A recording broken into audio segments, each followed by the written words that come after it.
அல்லேலூயா. அது மெய்யாகவே தேவ வசனம் தான். அது விசுவாசிக்கிற உங்களுக்குள்ளாய் அது பலன் செய்கிறது என்று வேதம் சொல்லுகிறது. ஆண்டவர் பேசும் பொழுது, ஒரு வாக்குத்தத்தம் வரும் பொழுது, அதை மனுஷ வசனமாக ஏற்றுக்கொள்ளக்கூடாது.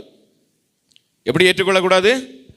மனுஷன் பேசுறான், இது மனுஷனுடைய வார்த்தை, இது மனுஷன் தான் ஏதோ ஒரு ஆலோசனை கொடுக்கிறான், அப்படி என்று ஏற்றுக்கொள்ளக்கூடாது. தேவனுடைய வார்த்தை வெளிப்படும் பொழுது தேவ வசனமாக நாம் ஏற்றுக்கொள்ள வேண்டும். தேவனுடைய சத்தமாக நாம் அதை ஏற்றுக்கொள்ள வேண்டும். ஆவியானவர் பேசுகிறார், என்னோடு கூட ஆவியானவர் பேசுகிறார் என்று அதை விசுவாசத்தோடு நாம் ஏற்றுக்கொள்ள வேண்டும். அங்கேதான் வேதம் சொல்லுகிறது, விசுவாசிக்கிற உங்களுக்குள் அது பலன் உண்டாக்குகிறது. என்ன உண்டாக்குகிறது? பலன் உண்டாக்குகிறது. சூழ்நிலைகளை மாற்றுகிறது. என்ன பண்ணுகிறது? சூழ்நிலைகளை மாற்றுகிறது. அப்போ திடமனதாயிருங்க.